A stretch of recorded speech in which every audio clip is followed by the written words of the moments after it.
Well, hello, guys. How are you? This is Kim Anderson, and I am here with another civics lesson for you, civics and all for all ages, in conjunction with the Founding Project. How are you guys? I missed you. Um, I am ready to give you this really, really cool lesson that just flows right along with some of the previous lessons that we've done.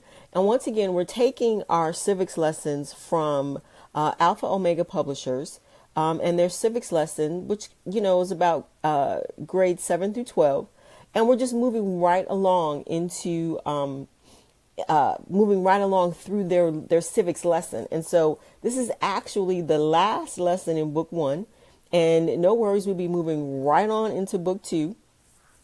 But this final lesson is about the Great Compromise. And so it truly was a great, great compromise. And so I'm happy to be able to share this with you today. I know how you guys want me to get right into the lesson, and I appreciate that. And I'm going to do just that.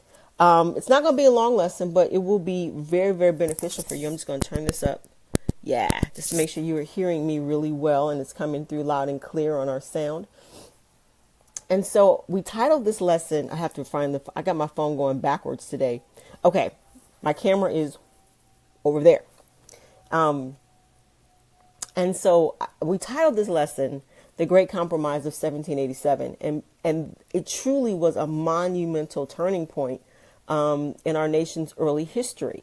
And what had transpired prior to this was that the Articles of Confederation had been signed in 1781. I'm just checking my notes. You're like right over there. So I'm just checking my notes of 1781. And in our previous lesson, we talked about some of the weaknesses of the Articles of Confederation in that the federal government that was established, and it needed to be established, but the federal government that was established just really didn't have any teeth for enforcement. And states were just like not paying any attention to the requests of the federal government. One of them being, the desire for a strong military that represented all of the 13 states at that point, colonies/states. But the states didn't really feel like they needed to enforce that. And it sort of left the new burgeoning federal government without any real teeth. I think one of the other things we talked about was the lack of a federal currency. That just didn't exist. States were still using their own currencies and deciding whether to use one from one state to another. And it just wasn't working. So they got back together in the great city of brotherly love, Philadelphia. What a great place, for the founding of our country. They got back together in Philadelphia in July. Good month for us in our country, right? They went back to Philadelphia in 1787 because the states realized they had to hammer out some differences because the country just couldn't survive these beginning phases if they didn't have a stronger Articles of Confederation. And so they needed to have something with a little more teeth. And so they knew that this meeting in Philadelphia, just as important as it was in 1776 when the founding fathers declared our independence from England, this meeting in 1787, turning point, true turning point for our country. So let's go through the lesson. And I think what I want to start off with in the lesson is this was called the Constitution. I got it. My phone is backwards, so normally I have the camera to the left, so I'm always looking over here. But today the camera's to the right, so if I look a little crazy, that's why. But I'm gonna focus over here. Okay. Is that this was a really contentious time. People were jockeying, the states were jockeying for authority and power and who was going to get what. And you had some states, some really strong states, like the great Commonwealth of Virginia, a really, really strong state, one of the largest states, one of the most powerful and influential states because it was a resident of George Washington, and he just carried all kinds of clout. And the proposal that they were giving and that they were bringing, you know, I'm getting ahead of myself, but you had lots of statesmen that were here at this meeting, and it was really powerful. And they were a lot of these influencers were on opposite sides. So let's pick up the story. Hang on, let's pick up the story. One of the first things they did when they called the meeting to order was, guess what? They made General George Washington the presiding officer. And what they did when they did this, really what they did when they did this, was they made sure that there was someone who was a supporter of a strong national government. Now, here were your factions, okay? You had a faction of states that were strong central government. Like they wanted the government to be really, really strong, the federal government to be really, really strong. Then you had your groups in the middle who weren't quite sure. And then you had your smaller states who were more states' rights. And they kind of wanted things to stay the way they were. And they were okay. They wanted the states to sort of operate as an individual, almost mini country, and not grant that much authority back to the federal government. So you had a strong central government, and those states were Massachusetts, Pennsylvania, Virginia, and South Carolina, who wanted a strong central government. Then you had the undecideds, and those were Maryland, New Jersey, Delaware, and Connecticut. And the remaining states, you could call them the small state brigade, but they were like, New York, New Jersey, New Hampshire. They were like, no, we want the states' rights to stay just like they are. And so here they come, who's going to be swayed by which delegation of states, and how are we going to move forward in this burgeoning country, because we don't have a way or connection of leadership from the federal level going forward. But the first thing they did was name General George Washington the presiding officer. And why'd they do that? Because he was respected by everyone on both sides. Who wouldn't respect George Washington? Hello? Like, he's the Revolutionary War hero. He's the guy, right? Like, whatever side George is on, like, it's pretty much going to be the right side. You know what I'm saying? Like, everybody who didn't respect the general. So that was a smart move to make him the presiding officer, because, if you've heard or read about his personality, he didn't appear to be, he appeared to be a humble man, not someone that flaunted his power and authority and his influence very lightly. Like he really took the responsibility, graciously, of the power and the authority and the influence that he had been given. And so what an amazing move to make him the presiding officer of the Constitutional Convention. And I wonder if it had been someone else, would we have ever gotten this great compromise, because he was so respected on all sides and all factions. And so we had a couple of plans that got presented. And I want to say that one of the things I want to say that the lesson mentioned is that these meetings in Philadelphia were actually done in secret, because they did not want, I guess, if you could imagine, they didn't want the news crews, overhearing the debates and the conversations, and they didn't want the things to get out that they were discussing, because these were some serious issues. And so they were done in secret. Like they had guards in front of the doors to make sure that no one could come in once they went in these chambers, so it was really, they were really taking, and I think feeling the weight of what was at stake here. Like, are we going to actually have a country that moves forward, or are we going to flounder and just be a group of states that are on the same landmass, right? So a couple of states, a couple of the factions presented a couple of different plans to the body. And one of them was called the Virginia Plan. And the smaller states looked at the Virginia Plan. They called it King Stork. They called it the big state plan. because it seemed to benefit the larger states. And so here was the Virginia plan. Now, remind you, this is to establish the federal government. I'm just getting over a cold, so I'm like crazy thirsty. Hold on, I'm so sorry. Okay, so here was the Virginia plan. The Virginia plan had, in the legislative branch, had two houses.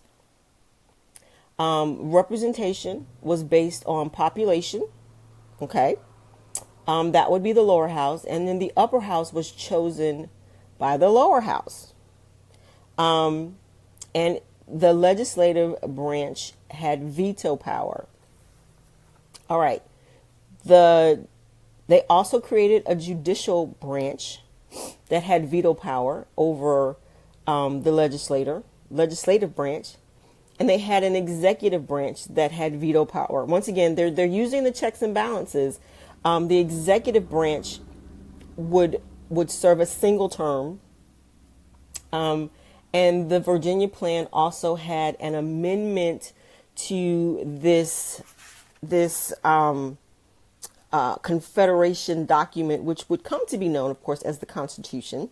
Not a small thing, but had an amendment provision in it. Okay, so we have two houses. An upper, a lower. The lower based on population. The upper would be chosen by the lower, which is an interesting sort of twist.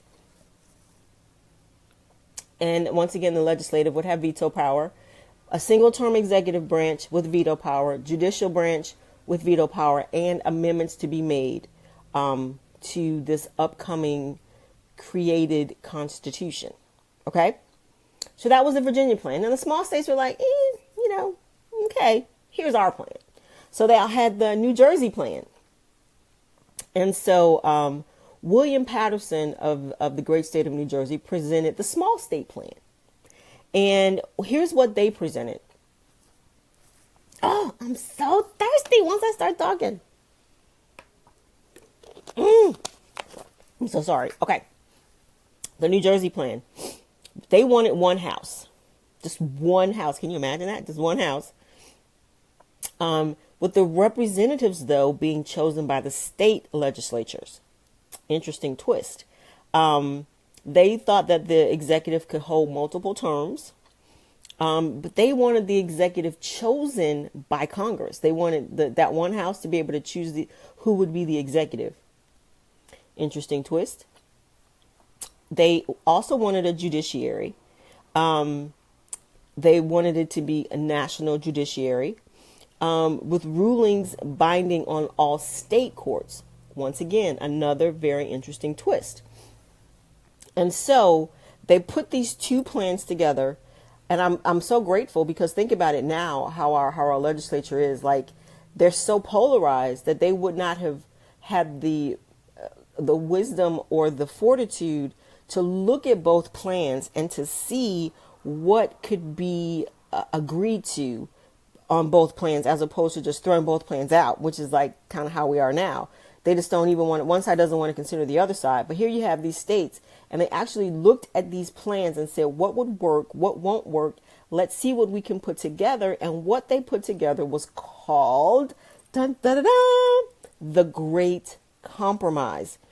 And it was also called the Connecticut Compromise. I'm guessing that there were some people from Connecticut that hammered this thing out with the big states and the little states. Because as it was, and I think what they wanted it to be unanimous. Because once both plans were presented, you had seven states that favored the Virginia plan and 6 that preferred the New Jersey plan. You could pretty much go right down the line and see which states, the big states like the Virginia plan, the small states like the New Jersey plan. Okay, let's come together and come up with our own plan using these two very innovative thought processes. Because if you still imagine, guys, like these two forms of government, even though one was a big state plan and one was a small state plan, they had never been done before. So they're both still being very innovative in their thought process as to how the country can go forward. So let's give them all credit for that. They actually came up with some ideas through debate, through discussion. I'm sure it was like, wow, But they came together and they brought these plans, and then once they looked at them, they could see that they weren't so far apart. And so what happened was that they came up with what was called the Great Compromise. Now see if this sounds familiar. We have a lower house. This is the Great Compromise. This is the Constitution. Hello, somebody. They have a lower house, and it is based on population. The lower house also originates taxes. Now that came from that meeting. And the lower house would have a 2-year term. The upper house would be selected by the state legislatures.